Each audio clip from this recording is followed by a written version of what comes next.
Hey, are you ready to grow your business? You have checked out the number one resource for business leaders, entrepreneurs, startup founders, and managers. And we're going to teach you how to grow and scale your business with real actionable steps. There's no fluff in this podcast. It's just good advice. Check out this episode. If you're a first-time listener, make sure you subscribe to the podcast. And if you enjoy this episode, leave us a 5-star review. Today's episode is with Toby Goldstein, who's the owner of Bite-Size Workshops. And we're talking about one of my favorite topics today, which is how the heck do you be a good boss? How do you manage well? How do you lead well? And how do you get people to do the things you want them to do when it comes to running a successful business? We're going to be talking about it today, including the actual tangible things you can do to be a more effective leader at work. We're going bite-size today. Check out this episode. You're going to love it. Here comes your good advice.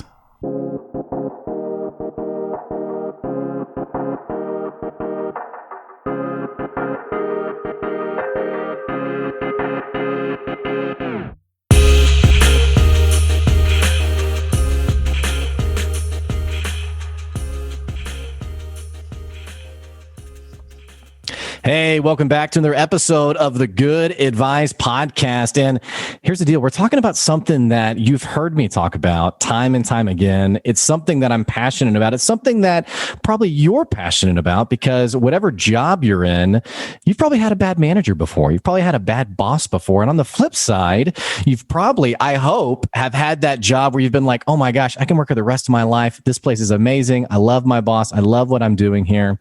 Well, today we're going to be talking about employee engagement, really getting your team on board with what you're doing.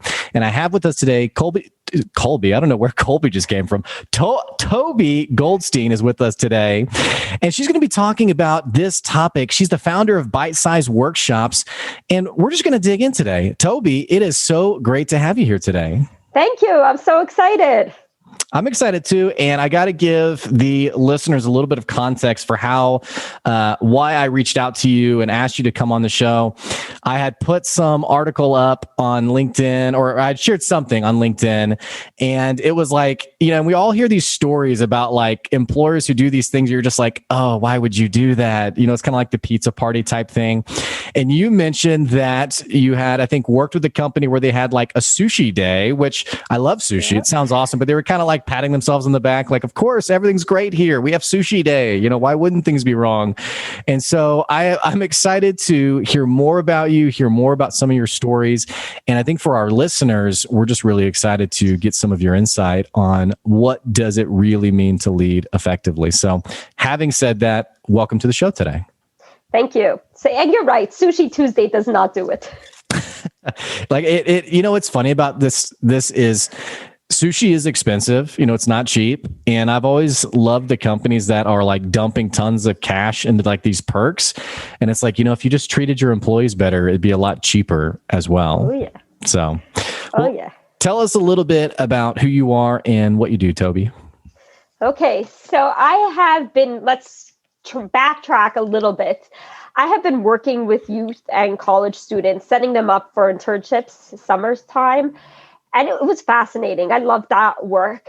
But what really fascinated me was some of the students got internships to stay on. Some of them actually got paid scholarships. Some of them got promoted. And it was like really cool. It was like a guessing game every year. It's like, okay, so who's going to be getting the promotion this year? And who's getting that paid scholarship this year? And I was surprised over and over again by those that had actually received these great benefit packages. And at that point, it's like, hold it a second.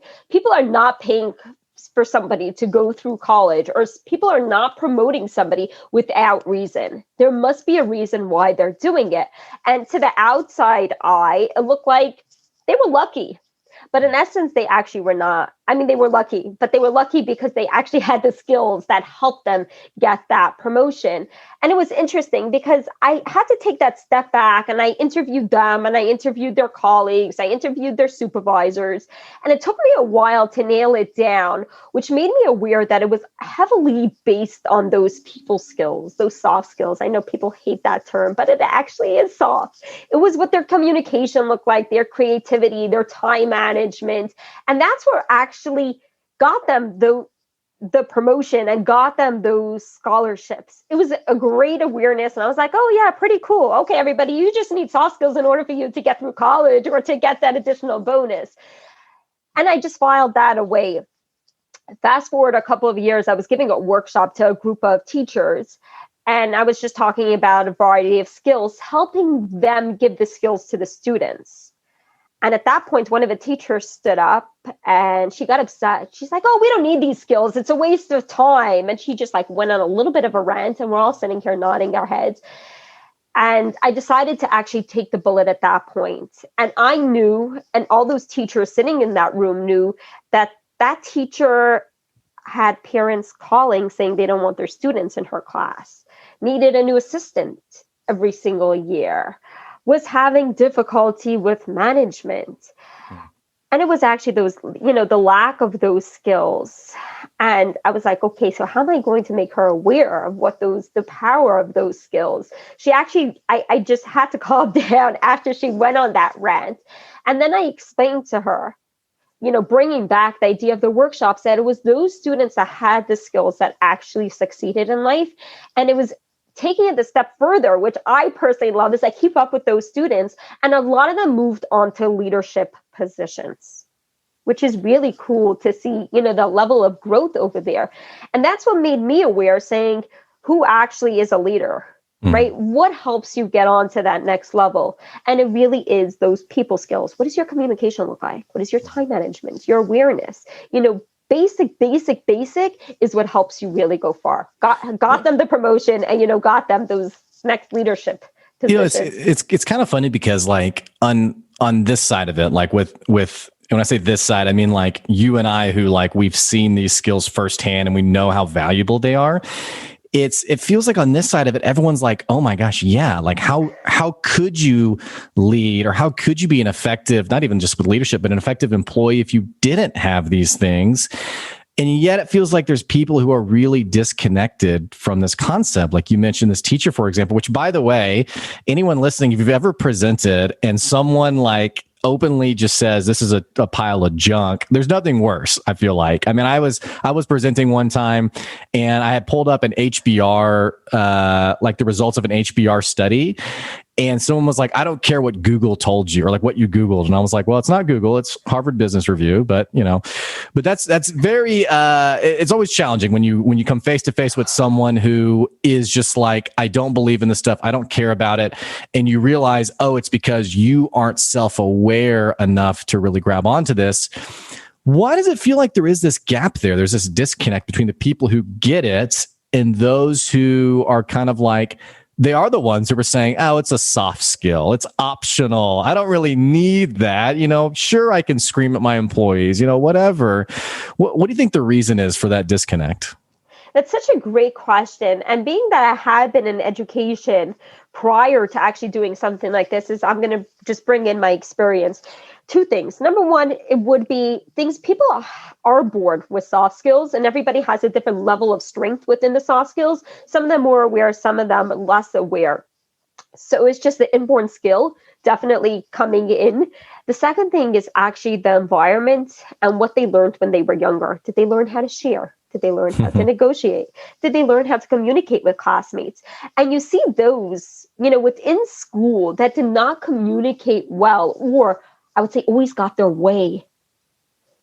It just continued onwards. It's, you saw those that just always came late, tend to come late to work, which was very interesting because initially we had somebody, I was working with one of the interns, extremely charismatic, and everybody, turned toward that person. But it wasn't coming because that person was so nice or just had a great relationship with others. It was more like they just had to follow her because they were afraid of her. So when this particular person went out to the workforce, they didn't have that power and flunked because they came in expecting everybody to bow down to them, which is, you coming in and building those skills. And the beauty about these soft skills is they can be built. IQ has no place over here. This is EQ. I know. Now let's get like all touchy-feely over here. But this is serious. It's something that you can take and it's something that you can hone. IQ doesn't make a difference. IQ is something that you could, generally you're born with. EQ you're born with it, but when you have that awareness, you can build on top of it. So I hope that answered that question. Yeah. And for the listeners, I've mentioned it before, but if you are just tuning in and you aren't familiar with the terminology, EQ is emotional intelligence. And that is this concept that we're talking about right now. It's probably a bit wrong to put it this way, but you can think of it almost like your people skills and how you interact with people. Toby, tell me more about, so you were having this sort of moment of insight of realizing, okay, my students they're making it happen, and it's not necessarily the education that they're taking with them. It is this interpersonal skill set that's really helping them get ahead. How did you go from there and started in doing like these first workshops to now having bite-sized workshops? Great question. So I actually enjoyed it a lot. I was focused in the early childhood setting, really ensuring that these students were getting the skills that they need. I always said I'm laying down the foundation for success for them. That was my absolute goal. They don't need to learn A. They're going to learn that in kindergarten. They're going to learn that in first grade. Right now, they need to learn how to communicate, how to interact, how to play with one another. And this play is going to come through how to interact when they're older. So I was focused on this part, and I started giving workshops to teachers, giving them the skills to give the students, really enabling them to have those skills, which eventually led me to give the teachers the skills because they were never taught these skills. You go through school, you don't learn about soft skills. You don't learn what does it mean to actually listen to somebody. Like we got Blake, everybody just nodding his head. So he's showing me that he's listening and interacting over here. But this is a skill, and some people have it, some people don't, but it's something that you can go ahead to learn. So I started working with the teachers, and very interestingly is I had an administrator once, and this is where it comes in, is you got to watch those workshops because you don't know who's watching you over there. I had an administrator watching me at that point, and it was like, okay, whoever wants to learn and listen, just come one, come all. And he was listening. He was standing by the side. Some of the teachers were freaked out that their boss was standing there, but I just shrugged it off. And it was actually to my benefit because he actually left the school, went into business. And when he came into business, he joined as a senior position, and he all of a sudden saw what was going on. He's like, ooh, these people don't have the skills that those teachers are getting. What's going on there? I'll call Toby Goldstein down. And one thing led to another. I love that. And by the way, I love the name Bite-Sized Workshops. Cause I think a lot of times when people think about workshops, they think about like the grueling, day after day. Like I had someone call me one time who they were asking about, would you recommend like a 3-day, all day intensive? And I was like, I know I wouldn't want to sit through that, but so I love the concept of it. Tell me more about kind of what you were seeing in today's work environment. It's a bit of a loaded question because COVID, I think, has created such a different take on leadership and management. But I'd love to just get some of your insights for the listeners on the most common challenges that you're seeing in teams, in leadership, in how they're collaborating, getting things done. What's happening in your world in terms of what you're seing? I'm just going to backtrack a minute, just talk a little bit about bite-sized workshops. The idea came from personal and actual, evidence and scientific-based evidence. Personal is I myself had to attend a lot of workshops. I could not sit through it. And not only was I not able to sit through it, I came home exhausted and bombed. Next day I went to work, whatever I learned went straight out the window. It was too much for me. And not only that, I was a boss when I came home. Because I had it. So it was not good for anybody that was in my path after I attended a workshop. So that was just my personal ends. I started doing research of how a person learns best and how a person retains the information and actually holds themselves accountable to the information. And that came through with bite-size. Small micro learning is what enables a person to retain, to remember, and actually hold themselves accountable. So I built this system in place. That's it for bite-size. On to the question, what I'm seeing now. I talk quickly. No, I'm not an initial New Yorker, but I am living in New York. Environment makes a difference. So that's what you're getting over here. I love it. Just in regards to COVID, which is, I actually find this fascinating, but it's so obvious. Companies that have been doing well before learned how to pick up the pieces or manage much smoother than the companies that have not been doing so well before COVID. on the face, everything may have looked smooth. COVID hit. It really brought the awareness is like, oh, wow, our employee engagement is low. Morale is low, no culture, no communication. So that really brought everything. I think it raised things to the forefront over here and brought it to people's attention. Now it goes back to the company. Some companies are trying to dig that and ignore that and just cover that up. While some companies are actually being aware and saying, hey, our communication was really bad. What can we do to make it better? Or our employee engagement, our employee morale was really low. What are the next steps that we can take? So I think that it definitely brought the awareness, but it only brought the awareness to people who want to see it. And that's with everything in life. It's, you could ignore signs and you could just move forward, or you could actually say, okay, hold it. What have I seen? And now what am I going to be doing with that? It almost feels like there's some leaders who are just doomed to never be self-aware. And I think it was HBR that had some kind of study out that talked about the number of people who are actually self-aware versus who say they're self-aware. Oh, yeah. It's only like 10 to 15%. But I always think it's funny where like when someone leads with, hey, I lead this company. And by the way, I'm really self-aware. Because then you have to like wonder, like, are you really? But I love that insight you made though about the businesses that were doing really well before. Because it feels like when COVID hit and so many businesses went remote, it feels like the businesses that were already doing well, and I don't mean just in terms of like profit. I mean in terms of like how they treat their employees, the trust that they give their employees. It feels like that transition was done really easily. Whereas it feels like other businesses who, like I remember getting phone calls when COVID, maybe it was like the summertime, COVID had been around for a few months, and people were saying, hey, we don't have a culture. Like we want to build a culture. What do we do? And I remember thinking like, this would have been a great question to ask 2 years ago, because the companies that are doing really well right now are the ones who've been working on their culture, who've been managing their culture, and now are kind of reaping the benefits of it. Oh, yeah. For the sake of our listeners, what's your definition of culture, and how does a business build it? That's a great question. I do want to mention something, that there was a company that I was working with prior to COVID. They had a great culture. Now, culture is not just the people. It's the actual atmosphere, environment within a company. It's not just the people there, which means that if you have a couple people leave, it doesn't dismantle the culture. The culture is, I would say, the thing that hovers over the company and over the people within the people. There was a company that I was working with that actually lost all the sales. The sales went straight down to zero. They were a company that had to go, that was out there, and they literally did not have any sales because nobody was traveling. Nobody was, working with anybody hands on, and they totally plummeted. And they were like, oh my gosh, Toby, what are we doing? And what happened was, it was the employees themselves who had lifted their CEO, and they lifted the entire company off the ground. They said, listen, we got to transition. We got to change. Let's move forward. What can we do with the skills that we already have? And they completely took a 360 turn and they changed things up. But the company was able to pick themselves up because of the employees.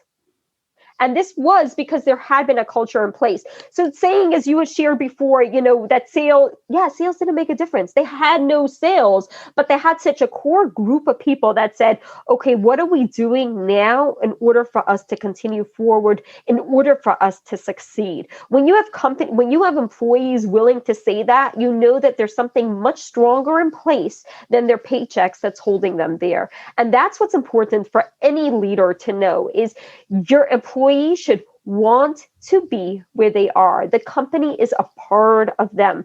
The company is who, definitely contributes to who they are. You don't own your employees, but they feel for the company. They're not coming to work only to collect a paycheck. Yes, paycheck is a big step, and everybody keeps on saying is, I'm working for the money. You should not only be working for the money. Yes, money is very important. There's no way we could survive without it. I'll agree with that. But there should be that satisfaction that you're coming home with from work. And there could be days that you're pulling 10 hours. That's okay. Right. But it's that feeling that's given. So if you want to know if a company culture is okay, is ask the employees. The employees are going to tell you, not the CEO and not the boss. And I think that's what's funniest to me about it is, you have leaders or the boss or whoever who says, "Oh yeah, we have a great culture," and then you ask those employees, and they're Sushi like, Tuesday.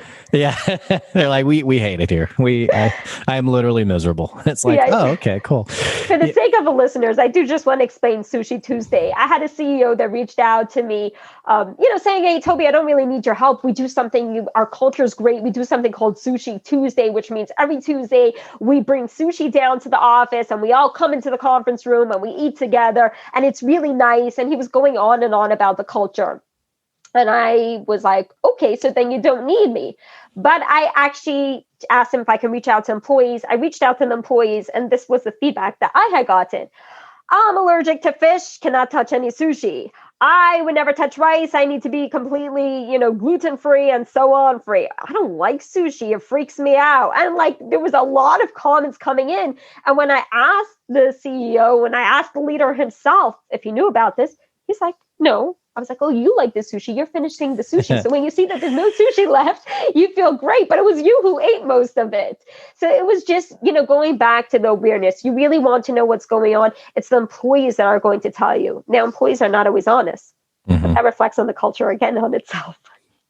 I think that's a great insight. Absolutely someone shared it with me the other day on, what do I do when my employees lie about what they really think about either me or the business or what have you? And the guy I was talking to had a really great answer, similar to what you just said. He flipped it and said, "Well, you created that. You've created a culture who does that." I think also something you mentioned that I really appreciate is it feels like a lot of times we make pay and culture mutually exclusive. So we want employees to love it here, but it's almost like we want to guilt people for wanting to take a paycheck home. And it feels like the businesses who do really well both understand that they need to take care of their employees in terms of their financial obligations, actually pay them and treat them like human beings and not, widgets in the business. And it feels like it's a rarity when companies understand how to do both of those things really well. Yeah, and it's interesting. There's a couple of things that a company has to keep a finger on for employees. And these are the things that people generally fear. It's not, just this, but these are the things that I always say a company definitely has to keep their finger on, the pulse on. Number one is health of the employees. Why did the boss just have to find out when an employee had to take a 2-week leave that the employee was visiting the hospital once a week for the past few months? That's awful. That's awful all around. The employee didn't feel comfortable telling the boss, was afraid of losing the job. Boss would not be understanding. Number one is health of employees. Of course, if something's personal, you don't need to know about it. They want to keep something quiet. But you have to, if it's something that you must know, it's just know this is a fear for employees. And you have to do what you can to ensure the health of your employees, which means making them work overtime for so many hours and so many months in a row is not okay. Working overtime is okay at times. It's, always making sure that the pendulum is, going back and forth. And there are times that you have to work overtime, but health has to come into play. I'm not telling you to go put up an exercise room and a nap room at work, but it's being aware that health plays a role with an employee's engagement. Health, financials. Financials plays a role with their engagement. If they are going to be worried of how they're going to be paying the bills, how do you expect them to work 100%? If they're concerned about something that's laying over the head or the house is actually being foreclosed, how do you expect them to work? I'm not asking you to pay for that mortgage. I'm asking you to pay them the going rate and maybe help them. Get them the advisor, see what they can do, see the possibilities out there. And the last thing, I'm just not going to be spending too much time would be a little bit talking about relationships within in itself can also be something that would take away an employee's engagement and focus. There definitely can be other things, but it's always just to keep the finger on the pulse over there is extremely important. Well, and and I don't know if it's fair to call them intangible things. They're definitely indirect things, because a lot of times when we, as managers or bosses or leaders, the primary thought that we're having about our employees is, what is their production? What have they done for me or the business lately? And so a lot of these conversations are on, you made this many calls, you made this much in sales, you produced this much of the product. And we don't spend a lot of time on these other factors that I think you're absolutely right, absolutely feed into the whole person of the employee. And I think that's something we miss sometimes is the people working for you, they are a whole person with obligations and responsibilities. And it's amazing how quickly we lose sight of that. I have a friend of mine who she works for a business. She's worked there for 4 years. She's never missed a day, never taken a sick day, nothing. She's incredible. And she had to take a sick day, and her boss basically harassed her about it and was like, how could you be taking a sick day today? Like, what is going on with that? And those moments where you sort of lose sight of the humanity of your people, I have found those things to be incredibly damaging to culture. And it's question why you've been working there all along. Right. And for the listeners who are listening in, they're like, oh, well, I don't do anything like that. I'm not one of those bosses. That actually may be true. You may not be one of those bosses, but I think the easiest way you can find out what kind of boss you are is doing what Toby suggested, the really scary question of actually asking your people, what do you think of me? How am I doing? We're really good at these annual reviews where, you sit down with your teammate or your employee and you tell them how they're doing. I remember I worked for a company where everyone got reviews and there were peer reviews. Everyone got it except for the boss. That was the only person who didn't get it. And he probably needed it the most. Yeah, and everyone needs feedback, right? But it's incredibly common, I think, how often that happens, because I think a lot of times as the boss, we don't want to look like we don't have it all together. We don't want to be vulnerable. And yet some of the best bosses I've seen, they do that really well of here's how I suck. Here's how I've missed it, And I appreciate you bringing that up. Did I just cut you off? No, I ramble, okay. So it's probably better that you cut me off. So, what's very interesting is, I'll be honest, personally myself, I had to take this step back to learn. Is I was not so vulnerable with my employees initially. I was scared to open up. I was not asking for feedback at times. I could put it on excuses and say I came in, I was very young. The employees that I was overseeing were way older than me. That's just excuses. I had not been the boss that I should have been. And then when I had once mentioned something, the employees looked at me and they're like, oh, wow, I can't believe you mentioned that. And that's when I realized it was that eye-opener piece. I actually spoke about my daughter that, they want to hear a little bit. No, I don't have to go into the personals. I don't have to be their best friend. I don't have to be their buddy, but I do have to be human. And I do have to show them that human face versus, work. What are we doing today? What did we accomplish? Well, and I think the feedback loop, it never feels good. But when we talk about, and I think this is where we miss it sometimes when we talk about culture, and you joked earlier about like the touchy feely. And I think that is what people envision when they think of culture. But culture is very literally, it's the tangible, and use the word atmosphere. That is what it is. It's like, what does it feel like to work here? And I remember asking my team, hey, how am I doing? What do you think about me? And I remember getting some really harsh feedback, I remember one guy was like, hey, when we're talking about things, you have a habit of just jumping in there and shutting it down and saying, this is what we're doing. And part of me is like, well, yeah, that's my job, right? Like I'm the boss, right? But to be able to get comfortable with that and not take it personal, I think that is what builds trust with team members and makes them feel like my opinion matters here. It matters what I think. And I want to keep working here because I'm an individual person who does matter, not just, again, a cog in the machine. 100%. I always say the basic foundation for employee engagement is going to start with respect. Do you respect them as individuals? Do they respect the company that they're working for? And do they respect you? And you have to give them a reason to respect you. They're not just coming in and respecting you because they're your boss. That's coming from fear. You want them to respect you for who you are as a person and what you contribute. Taking that step back, do you micromanage their time? Do you respect their time? Are you flexible with them at times when flexibility is needed? Baseline is, you need that respect. Upon that, you're going to take the next step and you're going to focus on trust. How are you building trust with them? right? You have to give them the opportunities to learn, opportunities to make mistakes. How do you respond when they make a mistake? How are you building that level of trust and competence? And once you got the trust, because you go on to the next step, it's like, I got your trust. I show you that I trust you. What does your feedback look like? Giving feedback before you got respect, before you got trust goes in from one ear out the other. So it's really, making sure that you got the foundation in place, that you got a feedback in place. What does your feedback look like? And then how you holding them accountable for that feedback? How constructive is it? How many times did you compliment them? It's like, I always tell leaders, you want to be a leader, keep a logbook of how many times you complimented them without the word but, without the birds, without that word. How many times did you compliment each individual employee? Not as a total. It's like, I gave someone a compliment today.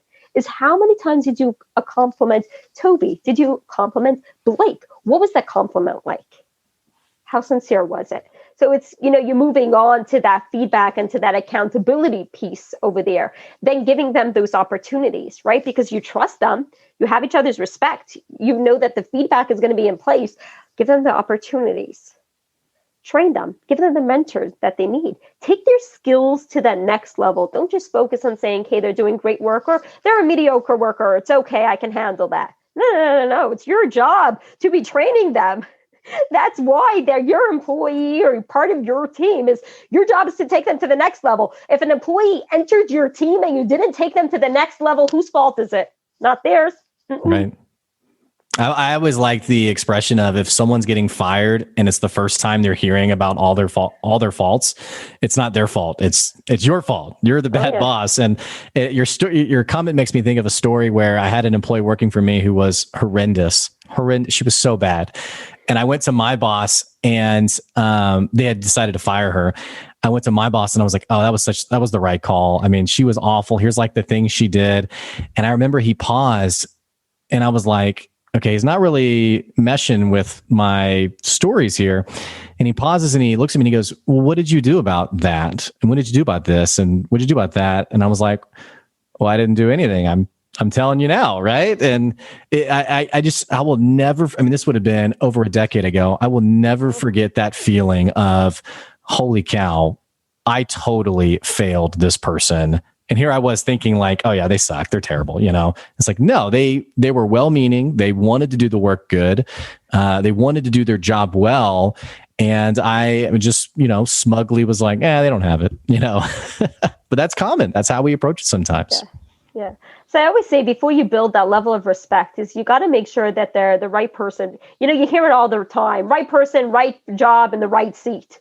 Right? But what does that actually even mean? Is you first have to make sure that they belong in this company, and then making sure that the job that you give them fits their strengths and fits their skills. And if not, how are you going to train them and hold them accountable and follow through with that? So that's something that is an actual baseline. Don't just hire because you need a person, because that's going to lead that person to burn out, you frustration, and then the whole company's morale is going to go down because they see that person left after a few weeks. So it's really just making sure that there's a system in place and you're thought out. You are aware. I'm hiring this person because this person fits our culture, fits our values, fits what we believe in. If you believe in staying late every single day at work and this person is used to leaving at 5 o'clock, what are you doing to yourself and to them? Mm-hmm. Seriously.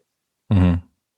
And you know what, if that person, but if vice versa, I actually had that in a company where everybody leaves at 5 o'clock no matter what. I could pick up the phone, I could email, no answer past 5 o'clock. They actually hired an employee who was used to working like to 6, 7, 8 o'clock at night.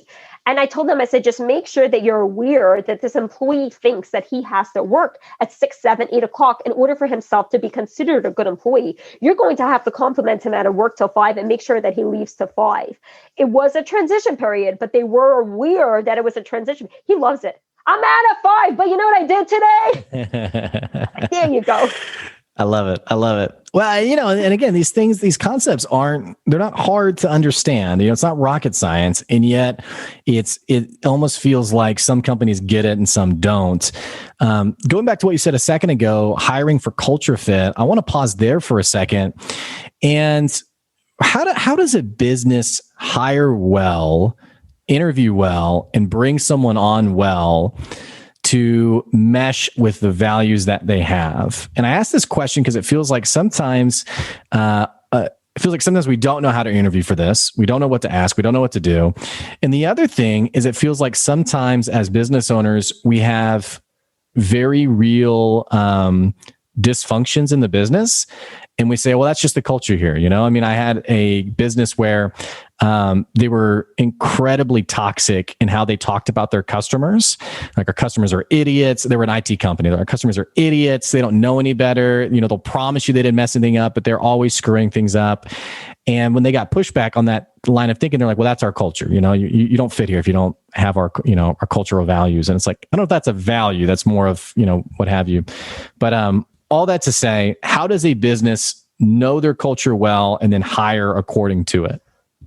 So just to answer the question with the pushback in regards to toxic customers, values are things that you're proud of and willing to share to the world, right? Things that you're going to share. These are our values. Values are going to be out there. This is part of who we are. And this is going to feed into our culture of who we are as people.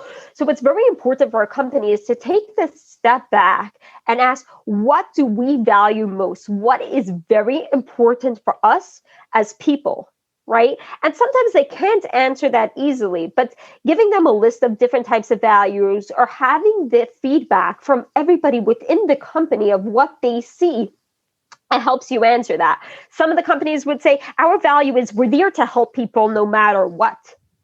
Right? And if somebody is having a hard time interacting with people and uncomfortable dealing with people, knowing that this is what they're going to have to do on a daily basis, helps them put a stop and say, is this something that I can do? Nothing bad on anybody. This person may be a perfect fit for a different company, but knowing that no matter whoever it is going to have to answer phones or deal with customers because this is part of who this company is, they're going to have to acknowledge, I can or cannot do that. This is a part of me, not a part of me, right? Going back to, it can be honesty, that can be a value. Creativity could be a value. If somebody feels that they don't have it within them, it doesn't say anything bad. It just means that they're not a right fit for the company.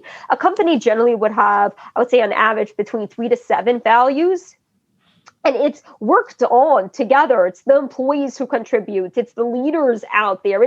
We are here together. These are our values. This is what we hold very dear and sacred, which means should the employee know that we all answer calls, we're all willing to service customers, and you're looking to hire, and this person has a hard time interacting with others, has a hard time communicating with others. You have to know, okay, so this person may need the training. Do we have the training? Is this person willing to be trained? Because this is something that he's going to have to do no matter what. We're not going to excuse him because this is part of who we are as a person, right? Which would be like, hey, Blake, that phone is, ringing. Do you mind answering it? Or like, oh no, I don't answer calls. I was hired without answering calls. It was like, what's going on over here? Yeah. So it's really just knowing who you are as that company, which is extremely important. Going back to people value time, people value family time, right? Which means everybody leaves here at 5 o'clock.